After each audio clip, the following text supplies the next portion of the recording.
चुनावी चौसर बिछनी शुरू हो चुकी है और इसको लेकर सभी पार्टियां फुल एक्शन में नजर आती हैं।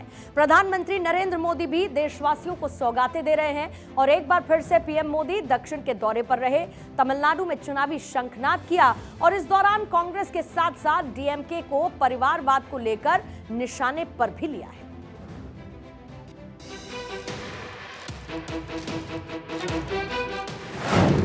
पीएम मोदी का मिशन साउथ, खुलेगा साउथ का द्वार एनडीए 400 के पार।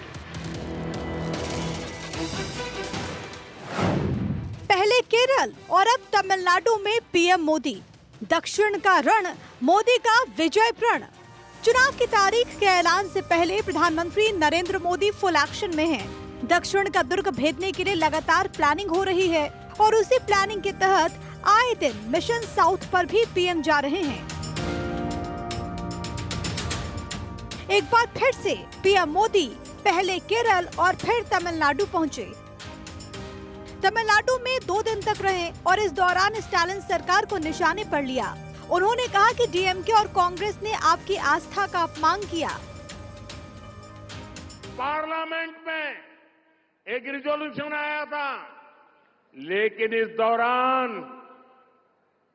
डीएमके के सदस्य सारे एमपी सदन छोड़ करके भाग गए।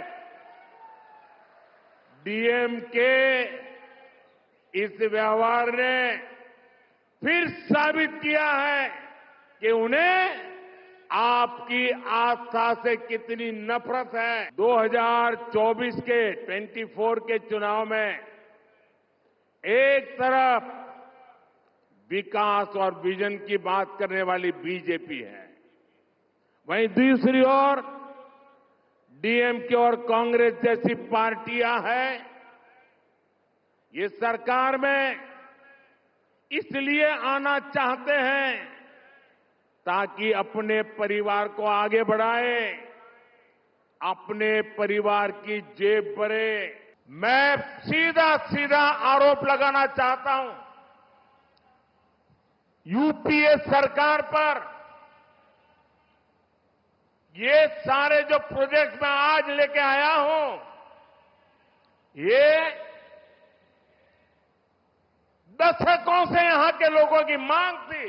डीएमके एक ऐसी पार्टी है जो काम तो करती नहीं, लेकिन झूठा क्रेडिट लेने के लिए आगे रहती है।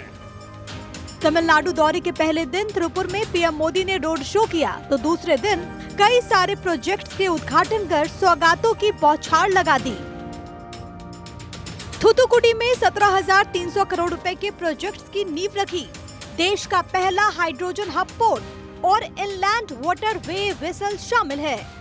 चिदम्बरनाथ बंदरगाह पर आउटर हार्बर कंटेनर टर्मिनल की आधारशिला रखी।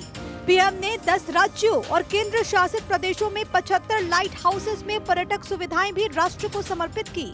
इसके अलावा 1,477 करोड़ की लागत से कन्याकुमारी, नागरकोइल और तिरुनेलवेली से चेन्नई तक के रेल प्रोजेक्ट्स, 4,586 करोड़ की 4 सड़क परियोजना का भी लोकार्पण किया। पीएम ने कुलाशेखरपट्टिनम में इसरो के नए लॉन्च कॉम्प्लेक्स की नींव रखी। ये कॉम्प्लेक्स 986 करोड़ रुपए की लागत से बनाया जाएगा। कॉम्प्लेक्स में 35 फैसिलिटी और एक मोबाइल लॉन्च स्ट्रक्चर भी शामिल होगा। चिदम्बर बंदरगाह के उद्घाटन से पहले पीएम मोदी ने थूथुकुडी में देश के पहले ग्रीन हाइड्रोजन हब का दौरा भी किया। इस दौरान पीएम मोदी ने हरित नौका पहल के तहत भारत के पहले स्वदेशी हरित हाइड्रोजन ईंधन सेल अंतर्देशीय जलमार्ग जहाज को भी हरी झंडी दिखाई। इस जहाज को कोचिन शिपयार्ड ने बनाया है और इसके जरिए स्वच्छ ऊर्जा समाधान में एक अहम कदम इसे माना जा रहा है। पीएम नरेंद्र मोदी ने लोकसभा में बीजेपी को 370 सीटें पाने का टारगेट रखा और इसी लक्ष्य को ध्यान में रखकर सारी रणनीति बना रहे हैं। क्योंकि बीजेपी का दक्षिण में जनाधार ज्यादा नहीं है, लिहाजा पीएम मोदी दक्षिण का दुर्ग भेदने में जुटे हैं। 2019 के परिणाम को देखें तो दक्षिण में कुल लोकसभा की सीटें 132 हैं। बीजेपी ने 29 सीटें जीती, कर्नाटक में 25 और तेलंगाना में 4 सीटें जीती। बीजेपी का दक्षिण भारत में कमाल दिखाने का इरादा है। पार्टी ने लोकसभा चुनाव 2024 में 5 दक्षिणी राज्यों की कम से कम 40 से 50 सीटें जीतने का लक्ष्य रखा है।